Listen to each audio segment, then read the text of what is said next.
يتحول لجلوكوز، هو بذمتك الانرجي ينفع يتحول لجلوكوز؟ غلط. يبقى الفوسفوليبيد داخل في تركيب مين؟ لازم ممبرين. انما الجلوكوز والجلاكتوز والفركتوز ده يا دكتور كان هيتقال مين؟ مين من دول ان اورجانيك؟ دور لحد ما عندك الكربون اللي جاي يا دكتور هتقول النمبر دي بمنتهى البساطه. وطالما اورجانيك يبقى عندها كربون وهيدروجين.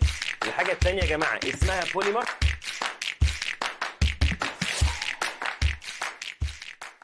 السلام عليكم ورحمة الله وبركاته. دكاترتنا دكاترة تانية ثانوي دفعة 2025. ازيكم يا شباب؟ ومعادنا ان شاء الله يا دكتور مع حل اسئلة الامتحان الشامل اللي كانت خاصة يا دكتور على شابتر 1. ونقول بسم الله الرحمن الرحيم، وامتحانك في ايدك يا دكتور، ويلا نراجعه مع بعض. طبعا يا دكتور هنا كوتش نمبر 1 بيقول لك which of the following uses sunlight directly.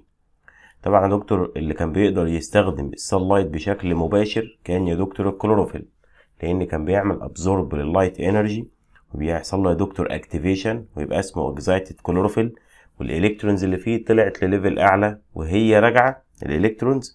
عملنا يا دكتور لوزنج للانرجي، عملنا سبليتنج للوتر بالانرجي دي، وخزنا جزء تاني من الانرجي في صوره اي تي بي.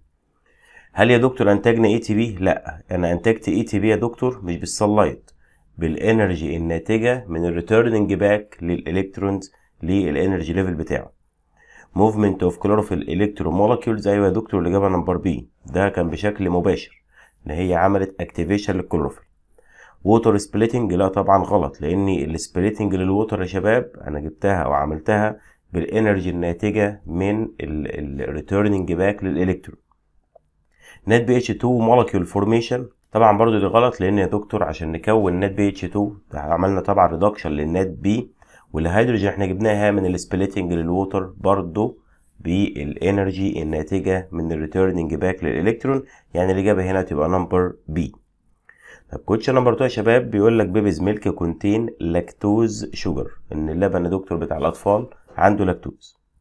بيقول لك هاو كان بيبي ميك بنفيت فروم ذيس شوجر. طبعا يا جماعه اللاكتوز ده دايسكرايد، والدايسكرايد طبعا يا دكتور عشان جسمك يستفيد بيه لازم بيعمل له دايجيشن لمونوسكرايد بانزيم طبعا يسمى لاكتيز يكسروا الجلوكوز وجلاكتوز.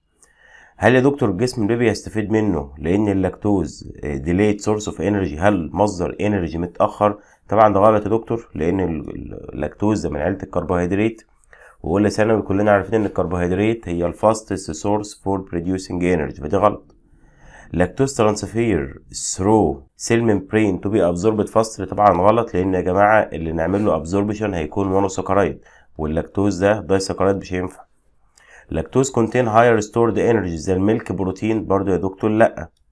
طب البريكنج داون اوف كيميكال بوند امونج لاكتوز مولكيول ريزلت ان مونوسكرايد ويز هاي ريت، طبعا يا دكتور ده اللي بيحصل، ان انا يا دكتور بكسر البوند اللي بين اللاكتوز مولكيولز عشان احوله لمونوسكرايد، وبناء على كده يا دكتور جسم الطفل يقدر يستفيد منه. طب كويشن نمبر 3 بيقول لك which of the following digestive organ may have dysfunction in person so the doctor advise him not eat more food rich بالفات. طالما يا دكتور ما تاكلش اكل فيه فات، يعني اكيد هتلاقي المريض عنده مشكله في الليفر انه مش هينتج بايل، او عنده مشكله في البنكرياس انه مش هينتج لايبيز. فعايز اجابتك يا دكتور هنا هتقول لي اكيد البنكرياس، لان طبعا طالما في مشكله في هضم الفات، يعني يا دكتور دلوقتي هتقول لي ان المريض ما ناكلوش ما يسمى يا دكتور الفات عشان عنده مشكله في البنكرياس او الليفر. 4 بيقول لك in which of the following part of human digestive system does the process that illustrated in the opposite diagram occur.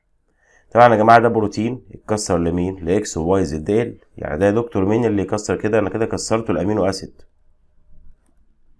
طب مين من دول يا دكتور يعملوا الشكل ده؟ هتقول لي يا دكتور الاستومك والسمول انتستين. فين اللي عندك؟ الاجابه هتبقى نمبر ايه. طبعا يا دكتور استومك وديودنم اللي هي السمول انتستين يا دكتور. المفروض بصراحه كان الاحسن عملناها سمول انتستين، ولكن برضو تنفع الاستومك لان هيكسر البروتين لبولي بيبتايد، والسمول انتستين هناخد يا دكتور فيها البولي بيبتايد نحوله الى امينو اسيد بالبيبتيديز، يعني اجابتك هنا يا دكتور هتبقى نمبر ايه. طيب كويشن نمبر 5 يقول لحضرتك عملنا several section في الكاستر بلانت having the same length both in serial concentration of sucrose sugar. بيقول لك the length measured before and after treating the opposite graph rate of change in length. حلو، يعني الجراف ده كله معدل التغير في اللينس قبل وبعد. which of the following concentration for sucrose solution have the same concentration of cell sap للبلانت before soaking in sugar solution. طبعا يا دكتور بمنتهى البساطة انت عايز دلوقتي لو انت عندك solution كان 5% حطيناه يا دكتور او حطينا جواه بلانت سيل مثلا الكونسنتريشن في الساب بتاعها 5%. فانت عارف يا دكتور طالما الاتنين قد بعض مش هيكون في حركة مية بالاسموزيس فينومينا. يعني فور اكزامبل لو اللينس قبل كان 5 سنتي اكيد بعد ما نحطها في السوليوشن هيبقى كام؟ هيبقى 5 سنتي، لان يا دكتور مفيش نقل للمية. فلو عملت ريشيو بين اللينس قبل على اللينس بعد هيطلعوا بواحد، صح كده؟ صح، ده كلام مظبوط جدا.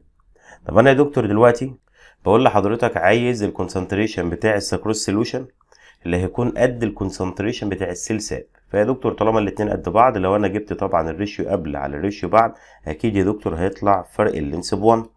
هنمشي كده يا دكتور على الجراف وهننزل كده يا دكتور تحت هنلاقي جه بين 0.4 و 0.5 يعني اجابتك هتبقى نمبر سي. سؤال مهم جدا يا دكتور ومحتاج حضرتك كنت تفكر فيه كويس جدا جدا جدا. طيب تعالى يا دكتور هنا في كوتش نمبر 6 بيقول لحضرتك which of the following permeable to water. طبعا سؤال دايركت. سيل وول ده كان permeable to water. سيل وول عليه ليجنين، لا الليجنين impermeable. سيل وول عليه كيوتين او سيبرين كده impermeable.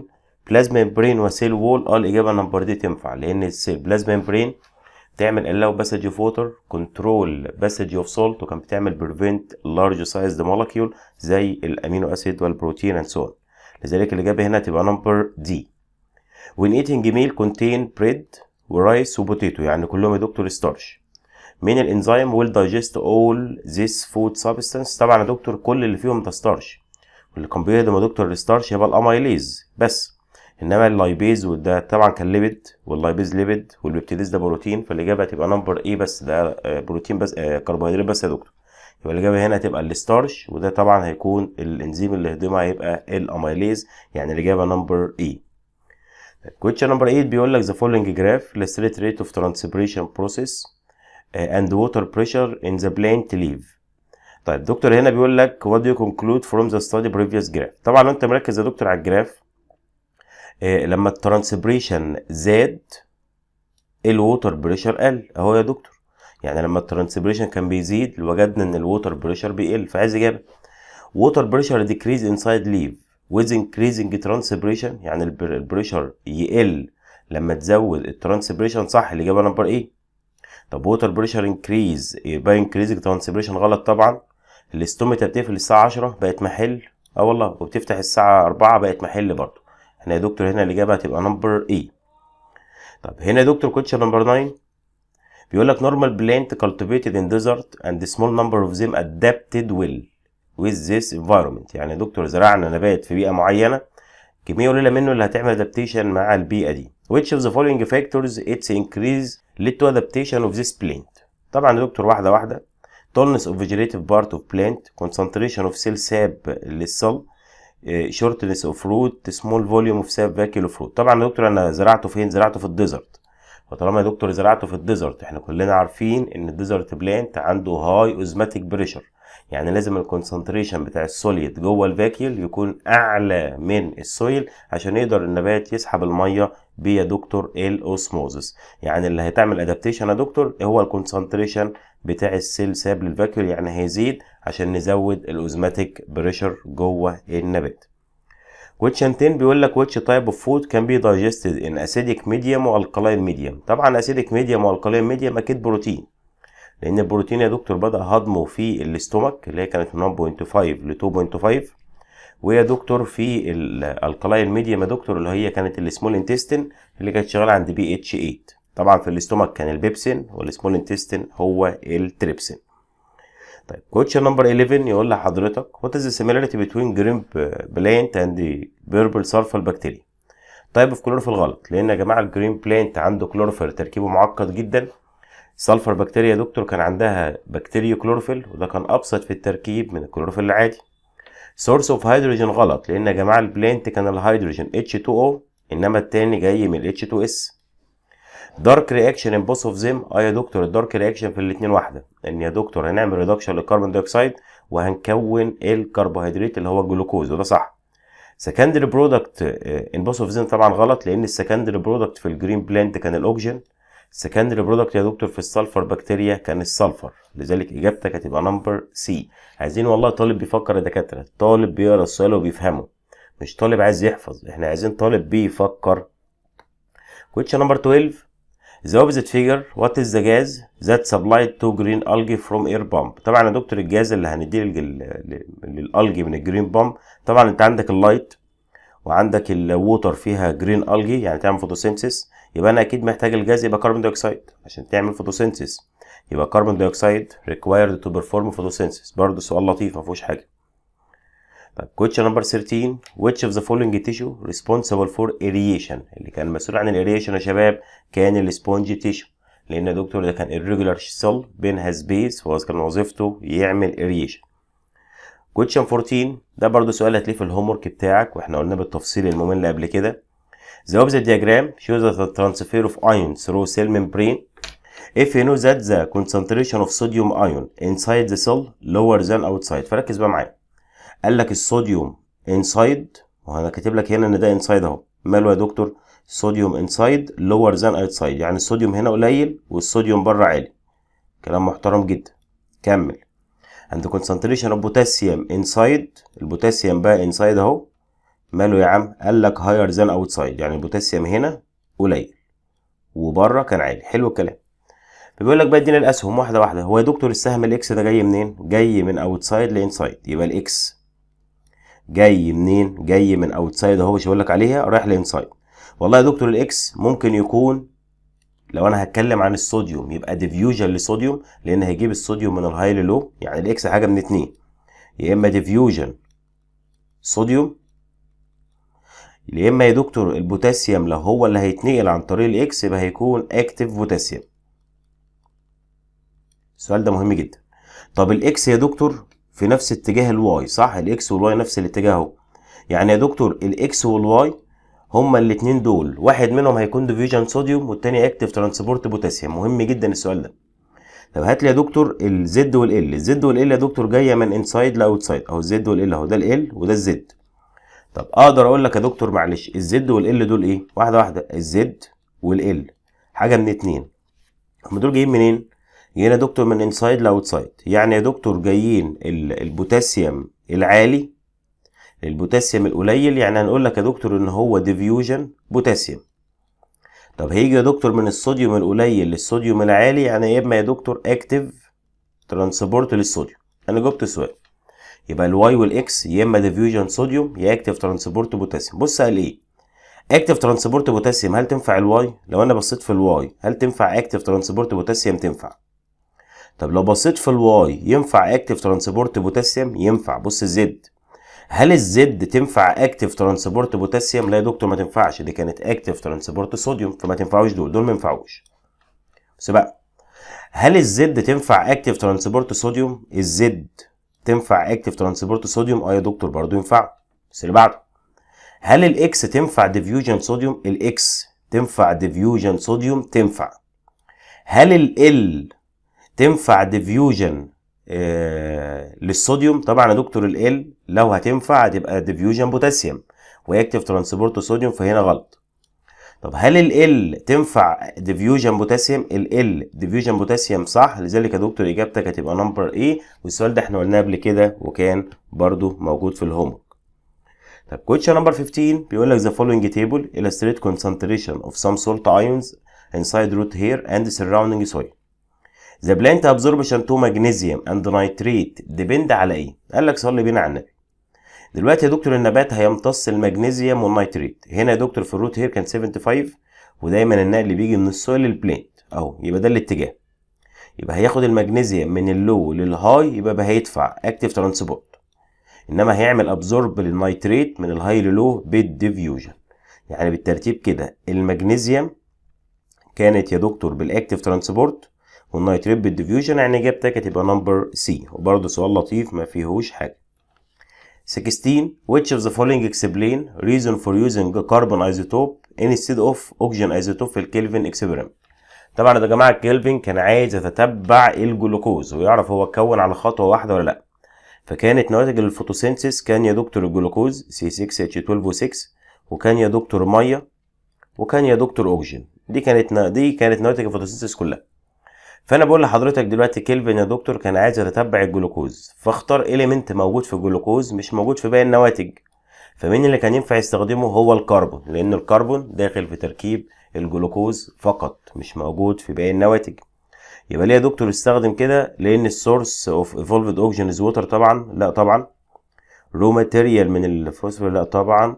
اوكسجين، ايوه هي الاجابه سي. ليه يا دكتور استخدم الكربون؟ لان الاوكسجين انتر ان ذا ستراكشر اوف اول فوتوسينثيسيس برودكت، لان الجلوكوز فيها اوكسجين والميه فيها اوكسجين والاوكسجين الناتجه اوكسجين. يبقى يا دكتور ما كانش ينفع استخدم الاوكسجين، لان يا دكتور بنقول لحضرتك دلوقتي ان الاوكسجين كان موجود في كل النواتج.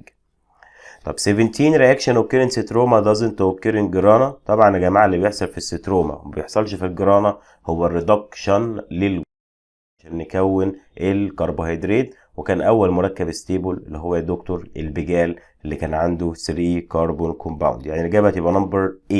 وده طبعا بنتكلم كده في الدارك رياكشن. طب 18 بيقول لحضرتك هنا دارك رياكشن اوف فوتوسينثيسيس بروسيس بيجال كومباوند فورمد منين؟ طبعا يا دكتور البيجال جيت من الكربون دايوكسيد ومن الهيدروجين اللي كان متشال مع الناد بي. كومباينيشن كربون دايوكسيد مع الميه؟ لا طبعا، هو الكربون دايوكسيد اتحد مع الهيدروجين بعد ما عملنا سبليتنج للووتر. كومباينيشن كربون دايوكسيد من الهيدروجين صح، الاجابه هتبقى نمبر بي. 19 هنا بيقول لك ان اكسبيرمنت سيميلر لكلفن. كربون دايوكسيد هيبقى فيه ال 16 ايزوتوب اللي هو الاوكسجين ايزوتوب يعني، والميه هيبقى فيها ال OET. وات از ذا برودكت فورمد افتر 3 سكند. 3 ثواني يبقى انا بتكلم في الجلوكوز، انا قلت ثانيتين بيجال، ازيد من كده يبقى جلوكوز. ف3 ثواني يا جماعه تبقى جلوكوز. وطبعا الاوكسجين اللي كان موجود في الجلوكوز كان جاي يا دكتور من الكربون دايوكسيد، يعني هيبقى جلوكوز وهيكون القله عنده 16، يعني الاجابه نمبر اي.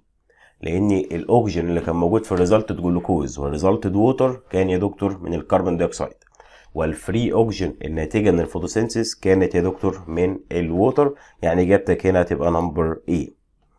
طيب كويشن نمبر 20 سؤال لطيف لذيذ، بيقول لك which of the following catalyze the reaction that produce these molecules. طبعا يا دكتور واحده واحده، هو مين المولكيولز ده؟ واحد عنده COOH، هل عنده الناحيه الثانيه يا دكتور NH2؟ طبعا لا.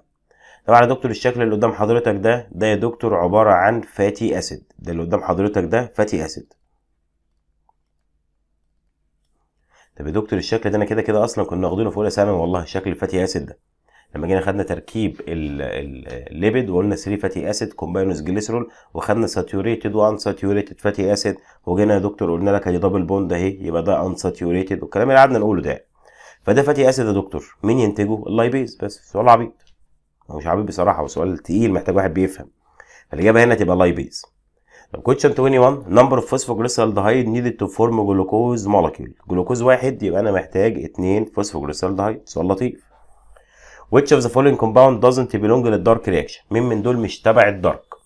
ADP تبع الدارك لان احنا بنستهلك ال ATP وبنحولها ل ADP. جلوكوز تبع الدارك. الاوكسجين لا يا دكتور، ده الاوكسجين بيتم انتاجه من اللايت رياكشن. نات بي تبع الدارك لان بناخد الهيدروجين اللي متشاله مع النات بي وبنعمل بيها ريدكشن للكربون دايوكسيد عشان نكون الجلوكوز، يعني اجابتك هتبقى نمبر سي. 23 the opposite figure show product of photosynthesis reaction. بيقول لك في الستيج ده ايه اللي بيحصل؟ قال لك بمنتهى البساطه، انت عندك يا دكتور دلوقتي مين عالي؟ الاي دي بي عالي. طالما اي دي بي عالي يبقى انا بتكلم في الدارك رياكشن، لان الدارك رياكشن انا بستهلك الاي تي بي وبحولها لاي دي بي.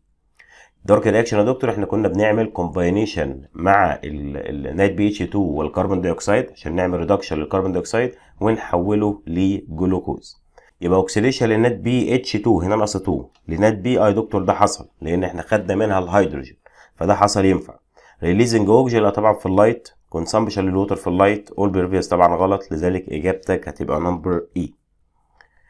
First months of a child life، عيل لسه يا دكتور في شهوره الاولى. need specific enzyme can't live without it. طبعا يا جماعه الجنين بيعتمد على المذر ميلك، وسكر اللبن يا دكتور كان فيه لاكتوز، والواد ما يقدرش يعيش من غير اللاكتيز، لان لو عيل عنده مشكله في سكر او في انزيم اللاكتيز ما ينفعش يرضعه لبن طبيعي، لازم نرضعه صناعي يا دكتور، وبيكون اللبن فري من اللاكتوز، لان في الحاله دي بيكون عنده حساسيه اللاكتوز.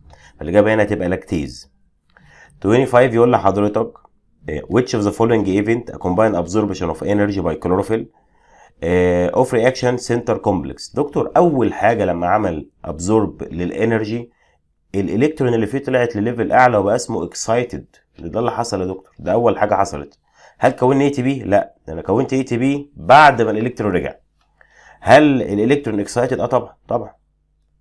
ناد ريديوس؟ لا طبعا. ناد ريديوس لما عملنا يا دكتور سبليتنج للوتر لما الالكترون رجع. ووتر سبليت نفس الكلام لما عملنا يا دكتور سبليت للوتر لما الالكترون رجع. يبقى الحاجه الوحيده اللي حصلت على طول اول ما الكلوروفيل عمل ابزورب الانرجي ان هو تحول الى اكسايتد كلوروفيل. يعني الاجابه هتبقى نمبر بي. سؤال مهم برضه. خش على السؤال اللي ده اللي انا اصلا جبته لك مليون امتحان قبل كده، يعني كذا. يعني الطالب اللي يحل السؤال ده غلط محتاج كده قرص ودان، وصدقوني والله، لان السؤال ده في الهوم ورك امتحنته كتير، امتحنته في امتحانات قبل كده وجالك في الشامل، هتحله غلط يبقى انت بتتدلع.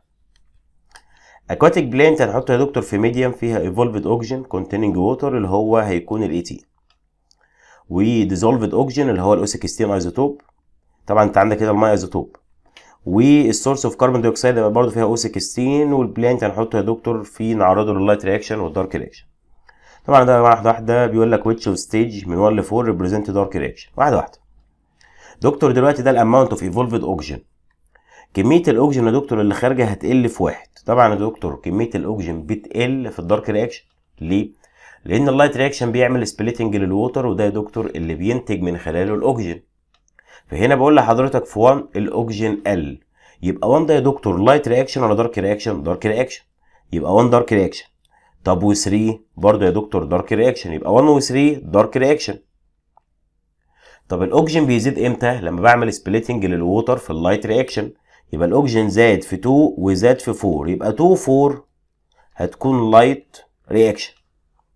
طب دكتور معلش حضرتك كده الايه ده اللي هو اللاين ايه هيكون الاو 16 ولا الاو 18؟ طبعا يا دكتور ده هيكون الاو بتاع الميه. الاو بتاع الميه اللي هي كام؟ اللي هي ال 18. يبقى الايه ده هيكون الاو 18 اهو، ده اللاين ايه. طب اللاين بي يا دكتور بيقول لحضرتك ان انت عندك دلوقتي الديزولفد اوكسجين والكربون دايوكسيد. طبعا يا جماعه اللاين ده هيكون الاو 16. ليه؟ لان يا دكتور الاو 16 اللي هو موجود مع الاكسجين والكربون دايوكسيد هيتم استهلاكهم، لان الكائن الحي ده يا دكتور هيستهلك الاكسجين في الريسبريشن وهيستهلك الكربون دايوكسيد في عمليه الفوتوسينثيس، لذلك هيفضل يقل. يبقى انهي كيرف او 16؟ هتقول لي يا دكتور كيرف بي. بس دي اجابه السؤال والله، هو سؤال ايسي بس مفيش حاجه تاني. 27 بيقول لك presence of root hair in bean plant despite their continuous penetration in soil. هتقول لي يا دكتور بمنتهى البساطه as it secrete viscous substance that facilitate their penetration.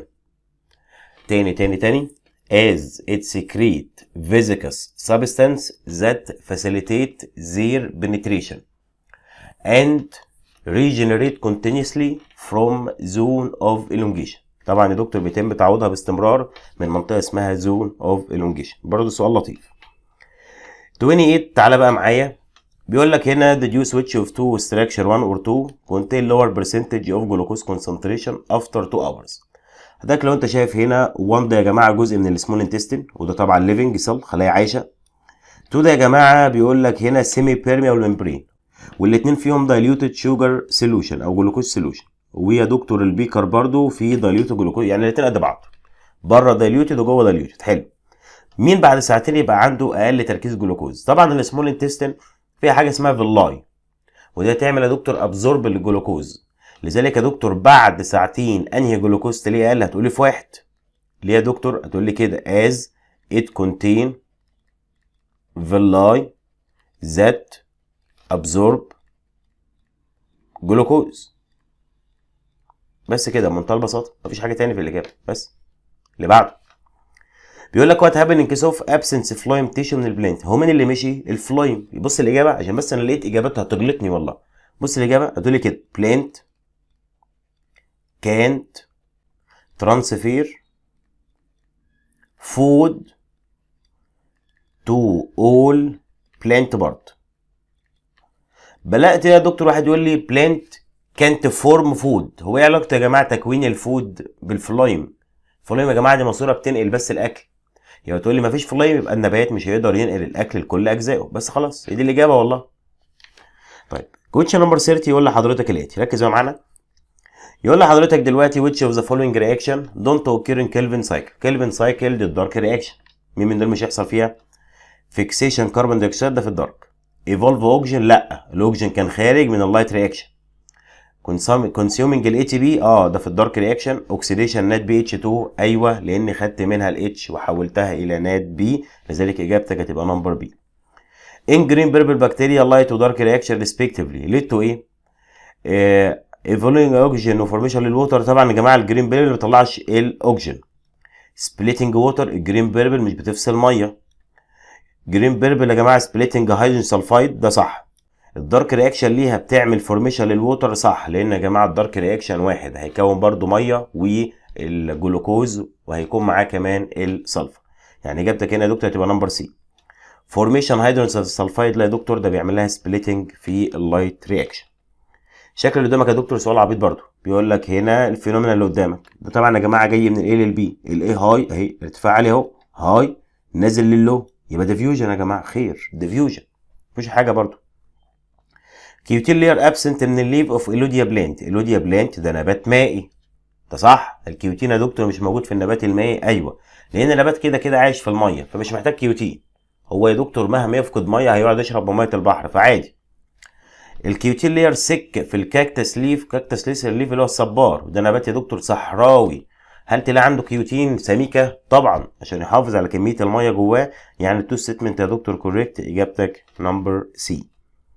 طب 34 يقول لحضرتك الاتي، ادينا يا دكتور which of the following medication could describe it to gastroreflux disorder patient. طبعا يا دكتور هنعمل له طبعا عمليه جراحيه عشان نعالج الريلاكسيشن بتاع الكاردياك سفنكتر عشان ما يرجعش يا دكتور الاكل تاني للاسوفيجاس. فالاجابه هنا هتبقى نمبر بي. which of the following statement right. عايز جمله يا دكتور صح. سيل ايه هيلوزماتيك بريشر 7%. ماشي وبعدين هنحطها في 3% كده يا دكتور. يعني الميه دخلت لها يعني عملت سويل يعني دي الاجابه. سيل بي. سيل ايه 3%. لو هي 3% سيل ايه وحطيناها في 7% الميه كده هتخرج منها، هل تتنفخ؟ لا، يبقى البي غلط. سيل بي 7% هنا يا دكتور كانت 7%، هنحط لها في 7%. ده يا دكتور ده حصل لها شرينك يعني الميه خرجت منها، يعني ما ينفعش لان لو 7 و7 مفيش حركه ميه. طب سيل بي اوزماتيك بريشر 7% وحطيناها في 3%. طبعا يا دكتور البي كانت 7% حطيناها في 3%. في الحاله دي يا دكتور الميه تدخل لها، ولكن ده لا، ده حصل العكس الميه خرجت منها، يعني دي برضو غلط. لذلك الاجابه هتبقى نمبر اي. بيقول لك الدارك رياكشن محتاج ايه؟ طبعا يا جماعه الدارك رياكشن محتاج اي تي بي ومحتاج الهيدروجين بس، يبقى سترونج ريديوسنج فاكتور اللي هو الهيدروجين والاي تي بي. لذلك اجابتك نمبر بي. سؤال برضو لطيف ولذيذ. 37 بيقول لك هنا تشايلد انفكتد ويز ابسنس اوف لاكتوز انزيم. هو لسه قايل لك اهو عيل يا دكتور ما عندوش لاكتوز انزيم. ايه اللي اقتراح عشان اغذيه؟ هديله يا دكتور sufficient amount او هديله give milk. الاجابه هتبقى نمبر بي. هديله يا دكتور ميلك ما فيهوش لاكتوز، فيها جلوكوز او جلاكتوز ولكن بشكل منفصلين، لان اللاكتوز مش هينفع مع العيل ده لان هو عنده غياب لانزيم اللاكتيز. لذلك ما ينفعش يا دكتور ادي الولد اللبن اللي هيكون فيه اللاكتوز. ميكانيكال دايجيشن ريبريزنتد ان ويتش اوف ذا فولوينج. ميكانيكال دايجيشن يا جماعه لما كسرنا الاكل بالتيس لحتت صغيره، ولما كسرنا يا دكتور الفات بالبايل انتو فات ايمولجن. دايجيشن اوف ليبيد بالبايل جوز صح، ده يا دكتور فعلا ميكانيكال دايجيشن. ده لا. دايجيشن اوف ستارش لا طبعا، لا طبعا. فالاجابه هتبقى نمبر ايه. هنا 39 بيقول لك بيرل بلانت ابزورب السلفيت ايون بالاكتيف ترانسبورت. which of the following figure represent anaerobic condition. anaerobic condition يعني جسم كائن الحي هينتج اقل كميه من الاي تي بي، وطالما كميه قليله من الاي تي بي يعني الاكتيف ترانسبورت يقل. ففين يا دكتور اقل خط في الاكتيف ترانسبورت، ايه ولا بي ولا سي؟ هي سي بس، بمنتهى البساطه والله. ولا سحر ولا شعوذه. السؤال اللي بعده بيقول لحضرتك في السؤال ده if concentration of potassium ion in نتلا الجي اكس. تركيز يا جماعه البوتاسيوم جوه النتلا الجي اكس وانا عارف ان النتلا الجي الايون جواها اعلى من المكان اللي عايشه فيه او السوامب ووتر، فهي اكس. فاكيد يا دكتور نمبر اوف ايون في البوند، اكيد يا دكتور هو بيقول لك ان الاكس اكبر من الواي والواي اكبر من الزد. فقال لك يا دكتور بمنتهى البساطه انا في النتلا الجي اكس، يبقى انا اعلى من اي حاجه تانية. يبقى البوند ووتر يا دكتور يا اما واي يا اما زد، لان في الحالتين الاتنين دول اقل من الاكس. فاهمين قصدي؟ يبقى دلوقتي في جوه النتلا الجي اعلى من البوند ووتر، يبقى الاجابه هنا هتبقى نمبر دي. بيزود الجراف برودكشن اوف سبستانس واي وين انزيم ورك على الستارش سوليوشن. السبستانس واي تبقى مين؟ هو يا دكتور الجراف اللي فوق ده بس اتلخبط يعني. طبعا يا دكتور بيقول لك هنا الستارش هيقل والسبستانس واي تزيد. طبعا يا دكتور طالما اشتغلنا على الستارش يبقى هيتكسر لسكر المالتوز اهو، يبقى الستارش قل ومين اللي زاد؟ المالتوز اللي هي واي. فهنا يا دكتور مين الناتج؟ هتقول لي طبعا مالتوز، اجابتك دي. The produced hydrogen from water splitting received by nicotinamide dinucleated phosphate. عملية دي اسمها ايه؟ طبعا يا جماعة احنا خدنا الهيدروجين ربطناه مع النات بي، دي طبعا عملية تسمى ريدكشن. لذلك الريدكشن رياكشن بيحصل جوه الجرانا وجوه الستروما. جوه الجرانا ان انا عملت ريدكشن للنات بي حولته لنات بي اتش 2. جوه الستروما ان انا عملت ريدكشن للكربون دايوكسيد بالهيدروجين وحولته الى الجلوكوز. 43 for identical mixture of starch and amylase بيقول لك we're at different temperature. The opposite graph shows the time taken for starch to be complete digested. فالسؤال هنا بيقول لك at which temperature reaction increase.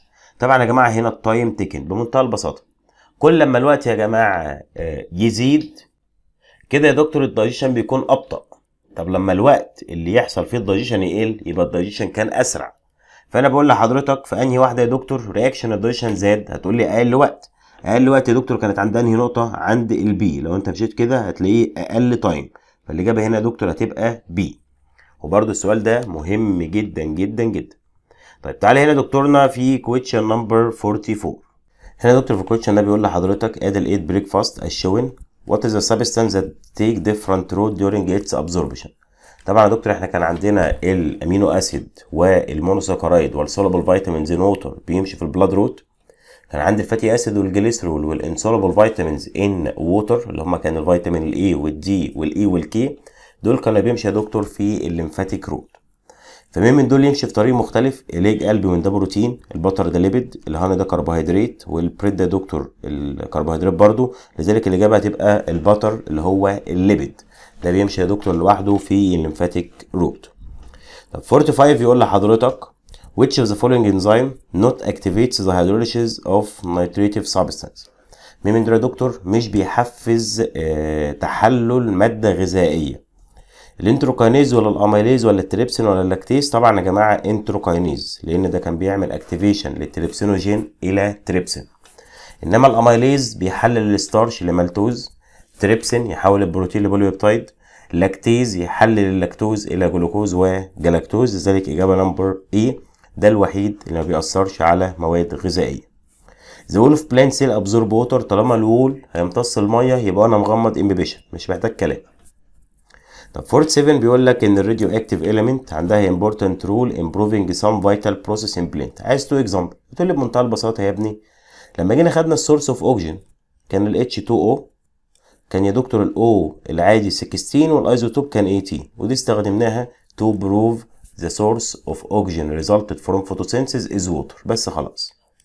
الاكزامبل التاني بتاعت ميلفين كيلفن لما جه استخدم يا دكتور الكربون ايزوتوب ليه يا دكتور؟ عشان طبعا يتتبع نواتج الدارك رياكشن ويعرف الجلوكوز اتكون على وان ستيب ولا لا بس. يبقى الاكزامبل الاول الاوكسجين ايزوتوب والتاني الكربون ايزوتوب، ده بتاع ميلفين كيلفن في الدارك رياكشن وده في السورس اوف اوكسجين لما جينا عايزين نثبت هو جه منين. طيب تعالى يا دكتور دلوقتي في الكوتشن ده بيقول لك study the diagram that illustrate quantity of food material during its passage في different organ inside digestive system till digested completely. Then determine what is that food material that represented by this diagram. طبعا يا جماعه ما حصلهاش حاجه في الماوس، قلت في الاستومك، قلت خالص في السمول انتستين، يبقى دي بروتين، لان البروتين ما حصلوش حاجه في الماوس، بدا هضمه في السمول انتستين في الاستومك وانتهى هضمه في السمول انتستين، فالاجابه هتبقى بروتين كلمه بس. اللي بعده بيقول لك in the opposite figure what happened in case of disappearance y from x. لو يا دكتور y اختفت، هي من y دي الفاكيور، مش موجودة الفاكيور، هتقولي كده plant can't absorb water by osmosis phenomena. بس خلاص. قلت له يا دكتور بمنتهى البساطة إن البلانت كانت absorb الووتر باي osmosis phenomena، يعني يا دكتور النبات مش هيقدر يمتص المية خالص. دول يا دكاترة كانوا 49 سؤال لامتحان الشهر بتاع حضرتك اللي هو يا دكتور كان على شابتر 1. تقييم الامتحان يا دكتور ممكن يكون فيه 5 6 قول يا عم 10 أسئلة أفكار عالية، ولكن الامتحان يا دكتور كنا محتاجين فيه إن احنا نجمع أكبر قدر من الدرجات لأن كانت أسئلة الامتحان كويسة. فاحنا كده يا دكتور انت معاك امتحانك. طبعا احنا هنكرم الاسبوع الجاي ان شاء الله يا دكتور، او معرفش انت بتشوف الفيديو ده امتى، يعني ممكن نكون كرمنا اصلا. هنكرم يا دكتور كل الطلبه ان شاء الله اللي اجتهدت في الامتحان، وحط مليون خط على كلمه اجتهدت. ويا دكتور ربنا معاكم ان شاء الله، ونشوفكم على خير ان شاء الله يا دكتور المحاضره الجايه وفي اول كويز مجمع تاني. ربنا معاكم ان شاء الله يا شباب. سي يو سون ان شاء الله.